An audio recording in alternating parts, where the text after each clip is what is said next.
नमस्कार।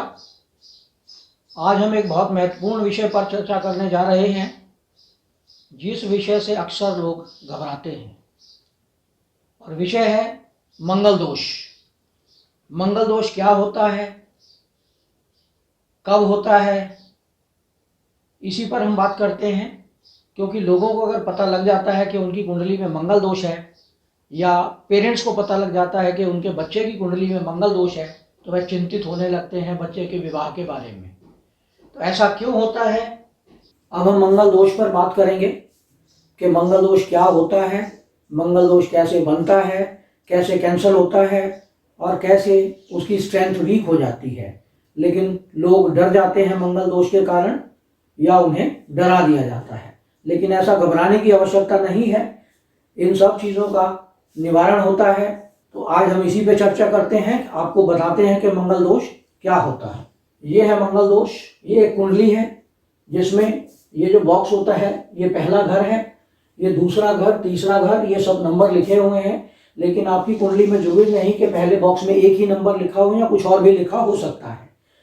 जैसे 1 और 8 लिखा हो सकता है, 8 भी हो सकता है, 9 भी हो सकता है, 10 भी हो सकता है, 1 से 12 तक कोई भी नंबर इसमें आ सकता है। लेकिन ये बॉक्स हमेशा पहला घर ही माना जाता है। तो अगर मंगल पहले घर में हो, चौथे घर में हो, 7वें घर में हो, 8वें घर में हो, या 12वें घर में हो, तो ऐसी स्थिति में अगर मंगल आपकी कुंडली में है तो इसको हम मंगल दोष वाली कुंडली मानते हैं। ऐसे लोगों को मांगलिक कहा जाता है। लेकिन साउथ इंडिया में दूसरे घर के स्वामी, अगर दूसरे घर में भी मंगल बैठा हो तो उसे भी मांगलिक दोष मानते हैं। अब मांगलिक दोष का क्या क्या असर पड़ता है, इसकी हम बात करते हैं। क्योंकि हम सब जानते हैं कि मंगल एक ऊर्जावान प्लैनेट है, ऊर्जावान ग्रह है, सेनापति है। मंगल ग्रह में बहुत अधिक ऊर्जा है। तो जहाँ जहाँ मंगल बैठता है उस घर को ऊर्जा से भर देता है। वहाँ पर यदि मंगल पहले घर में बैठा होता है तो इसका अर्थ यह हुआ कि मंगल से प्रतिनिधित्व करता हुआ व्यक्ति दूसरों को डोमिनेट करना चाहता है। मंगल सप्तम भाव को, अगर मंगल यहाँ बैठता है तो अपने 7वें घर को देखता है, जिसके कारण व्यक्ति अपने स्पाउस को डोमिनेट करना चाहता है। और इसी कारण उनके बीच में समस्याएं उत्पन्न होने लगती हैं। मंगल यहाँ बैठकर आपके अष्टम भाव को भी देखता है, 8वां घर जो कि आपकी आयु स्थान है, उसको भी डिस्टर्ब करता है। मंगल यहाँ बैठकर चौथी दृष्टि से चौथे घर को देखता है। चौथे घर से आपका घर, परिवार, सुख, चैन आदि है, तो उन सब को डिस्टर्ब करने लगता है। तो अगर मंगल पहले घर में बैठा हो तो ये सब चीज़ों की समस्याएं उत्पन्न होती है। हम आपको बाद में बताएंगे कि ये मंगल दोष कब कब कैंसिल हो जाता है और उसका प्रभाव कब कब कमज़ोर पड़ता है। अगर मंगल चौथे घर में बैठता है तो माता के स्वास्थ्य में प्रॉब्लम करता है, सुख में, घर में हमेशा कलह आदि उत्पन्न करता है, घर में शांति नहीं रहती है। और यहाँ बैठा मंगल चौथी दृष्टि से आपके सप्तम भाव को देखता है, जिसके कारण पत्नी में भी एग्रेसिवनेस बढ़ जाती है और आपके भीतर मतभेद उत्पन्न होने लगते हैं। और अंत में तो कई बार यह भी देखा गया है कि व्यक्ति की आपस में तलाक या विच्छेद हो जाता है। अगर सप्तम भाव में बैठा मंगल, अगर हम बात करें तो 7वें घर में अगर मंगल बैठता है तो पत्नी डोमिनेट करने की कोशिश करती है। लेकिन मंगल लगन को देख रहा है तो इसमें व्यक्ति भी, जो उसका स्पाउस है, वो भी कंट्रोल में नहीं रहना चाहता, उसके भीतर भी ऊर्जा बढ़ जाती है क्योंकि मंगल उसको देख रहा है। इस कारण आपस में तनाव उत्पन्न हो जाता है। यहाँ बैठा मंगल आपके दशम भाव को देखता है। दशम भाव को अगर मंगल देखता है तो कार्यस्थल में तो वृद्धि करता है, लेकिन वैवाहिक जीवन के लिए एक प्रॉब्लम क्रिएट कर देता है। यहाँ बैठा मंगल द्वितीय भाव को देखता है, यानी स्पाउस की वाणी कटु वाणी हो जाती है, वाणी में कठोरता होती है स्पाउस के, जिसके कारण आपस में संबंधों में दरार आने लगती है। अगर मंगल अष्टम भाव में हो, अष्टम भाव जैसा कि हम सब जानते हैं पुरुषों के लिए यह आयु का भाव है और स्त्रियों के लिए यह मांगल्य भाव है। स्त्रियों के लिए बहुत अधिक नुकसान नहीं करता है, लेकिन पुरुषों के लिए आयु में प्रॉब्लम क्रिएट कर सकता है। और दूसरा, 12वें घर का मंगल, 12वें घर का बैठा मंगल आपके छठे भाव को, आपके शत्रुओं का नाश तो करता ही है, लेकिन साथ ही सप्तम भाव को देखता है अष्टम दृष्टि से, जिसके कारण आपके और आपके स्पाउस के बीच मतभेद उत्पन्न होने लगते हैं। तो ये तो रहा मंगल कि मंगल दोष कैसे बनता है।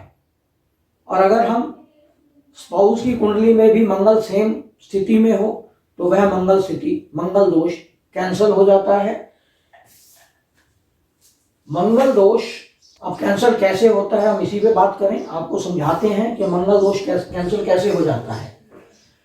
अगर मंगल बृहस्पति की राशि में बैठा हो, अगर यहाँ मंगल बृहस्पति की राशि में है, और बृहस्पति की राशियां कौन कौन सी हैं, 9 नंबर और 12 नंबर, अगर यहाँ 9 नंबर या 12 नंबर लिखा है, या यहाँ लिखा है, या यहाँ, अगर इनमें से कहीं भी 9 नंबर या 12 नंबर लिखा है तो मंगल दोष का इफेक्ट बहुत हद तक कम हो जाता है, क्योंकि बृहस्पति देवगुरु मंगल को उग्र होने से कंट्रोल करते हैं।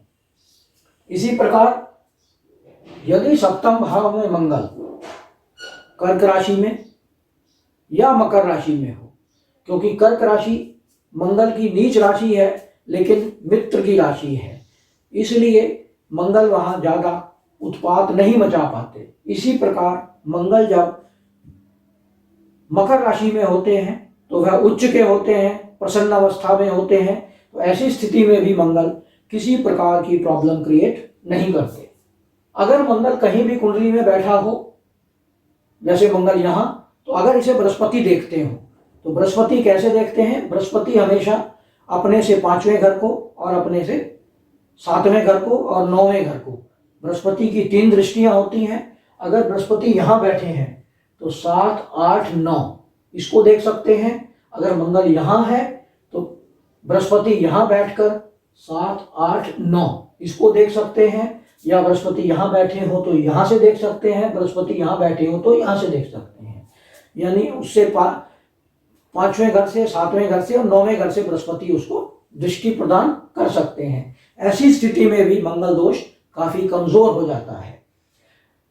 यदि बृहस्पति और मंगल आपस में केंद्र में हो एक दूसरे से, जैसे मंगल यहाँ है तो बृहस्पति यहाँ हो, बृहस्पति यहाँ हो या बृहस्पति यहाँ हो, केंद्र में बैठे हो, या मंगल यहाँ है तो यहाँ से केंद्र बना 1, 2, 3, 4, यानी बृहस्पति यहाँ बैठे हो या बृहस्पति यहाँ बैठे हो, 1, 2, 3, 4, तो ऐसी स्थिति में भी मंगल दोष कैंसल हो जाता है। और यदि मंगल से शनि केंद्र में हो, अगर मंगल से शनि केंद्र में हो तो भी मंगल दोष कैंसल होता है। और अगर जिससे आप विवाह करना चाह रहे हैं, जीवन साथी की कुंडली में अगर जहां आपकी कुंडली में मंगल बैठा है, सपोज सप्तम भाव में मंगल है, तो अगर लड़के की कुंडली में सप्तम भाव में शनि बैठा है तो भी मंगल दोष कैंसल हो जाता है। तो इसलिए मंगल दोष से घबराने की आवश्यकता नहीं है, सिर्फ जागरूक होने की और ठीक तरह से कुंडली मिलान करने की आवश्यकता है। इसलिए मंगल दोष से घबराए नहीं, अपनी कुंडली को स्वयं जांचें और अपना निर्णय स्वयं लें। धन्यवाद। आशा करते हैं यह वीडियो आपको पसंद आया होगा। अगर आपने हमारा यह चैनल सब्सक्राइब नहीं किया है तो इसे सब्सक्राइब करें, अपने मित्रों में शेयर करें, साथ ही बेल आइकन का बटन दबा दें, जिससे आने वाले सभी वीडियो आपको मिलते रहें। धन्यवाद।